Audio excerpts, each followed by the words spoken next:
এখন সময় এসেছে প্রকৃত শয়তান দেখার খায়েশ যদি থাকে কারোর, তো এদের চেহারার দিকে সকাল বিকাল তাকালেই শয়তান দেখার খায়েশ পুরা হয়ে যাবে।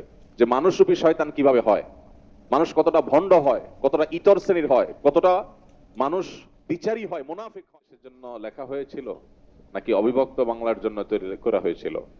অবিভক্ত বাংলার জন্য যদি তো লেখা হয়ে থাকে, আমার সোনার বাংলা বলতে যদি গোটা পশ্চিম বাংলা আর এ বাংলা দুইটাকে বোঝানো হয়ে থাকে, তাহলে সেক্ষেত্রে সেটা কিভাবে বাংলাদেশের জাতীয় সঙ্গীত হয়? এই দেশের জন্য তো এটা লেখা হয়নি, এটা তো লেখা হয়েছে ভারতের একটা অংশ আর এদেশের একটা অংশের জন্য। রবীন্দ্রনাথ যখন লিখেছেন তখন তো এদেশের জন্ম হয়নি, তাহলে এটা কিভাবে দেশের জাতীয় সঙ্গীত হইতে পারে? ভারতীয়রা তাদের ধর্ম মতে পূজনীয়, যে তাকে মা বলে সম্বোধন করে, আমরা মুসলমানরা তো সে বিশ্বাস করি না। তাহলে এই জাতীয় সঙ্গীত কিভাবে আমাদের দেশের জাতীয় সঙ্গীত হতে পারে? এটা একটা আলাপ উঠছে, এটা কোনো চূড়ান্ত বিষয় না যে হ্যাঁ তাহলে বাদ দিয়ে ফেলতে হবে, দিয়ে ফেলছে বা কিছু। এই আলাপ উঠার পর আপনারা দেখছেন বাম পাড়ায় আগুন ধরেছে, তারা এটা নিয়ে এমন ভাবে আওয়াজ তুলেছে মনে হচ্ছে দেশ শেষ হয়ে গেল। কিন্তু এখন দেশের স্বাধীনতাই যখন হুমকির মুখে, সার্বভৌমত্ব যখন হুমকির মুখে, দেশের বিরুদ্ধে সকাল বিকাল যখন মিথ্যাচার চলছে, তখন তাদের সবার মুখে কুলুপ।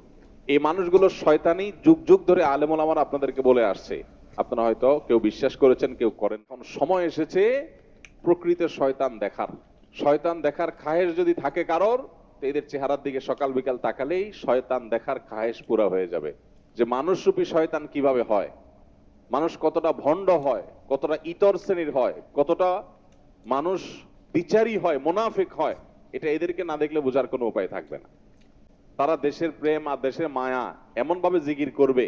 আজ বহু বছর ধরে আলেমুল আমাদেরকে আসামের কাঠগড়া দাঁড় করা রাখছে। আলেমুল আমারা দেশের কোনো সুবিধাই ভোগ করে নাই, না সরকারি কোয়ার্টার পাইছে, না সরকারি টাকা পয়সা লুট করার করছে, না অন্য কোনো কিছু। কিন্তু দেখবেন দুর্দিনে সবার আগে জান দিয়া, জীবন দিয়া আলেমুল আমারা সবার আগে চলে যাচ্ছে। ভাইরা আমার, এই তথাকথিত সুশীল শয়তানগুলোকে এবং তাদের শয়তানিগুলোকে চিহ্নিত করার সময় আমাদের আসছে। মসজিদের মেম্বরগুলো থেকে এখন এই আওয়াজ উঠছে, দেশকে ধ্বংস করার যে চক্রান্ত ইসকন করছে, তাদেরকে আর এদেশের শান্তিপ্রিয় হিন্দু ধর্মাবলম্বীদেরকে আমরা এক করে ফেলতে চাই না, গুলিয়ে ফেলতে চাই না। হিন্দুত্ববাদ এক জিনিস আর হিন্দু আরেক জিনিস। এদেশের যারা হিন্দু ভাইরা আছেন, বৌদ্ধ খ্রিস্টানরা আছেন, তারা শান্তিপ্রমী দেশের নাগরিক, তাদের সে অধিকার আছে। তারা নির্ভয়ে দেশে তাদের সকল কার্যক্রম পরিচালনা করবেন, কেউ সেখানে বাধা দিতে যাবে না। গত দুর্গাপূজার সময় আপনারা দেখেছেন মাদ্রাসার ছেলেরা, মসজিদ থেকে মুসল্লিরা কিভাবে বের হয়ে মন্দিরগুলো পাহারা দিয়েছে। পৃথিবীর কোন দেশে এটা দেখানো যাবে? এই দেশে আছে। এদেশের হাজারটা দোষ আপনি বলতে পারবেন, কিন্তু এদেশে মানুষের ধর্মীয় সহনশীলতা, এটার নজির পৃথিবীর অন্য 10টা দেশে আপনি খুঁজে পাবেন না সচরাচর।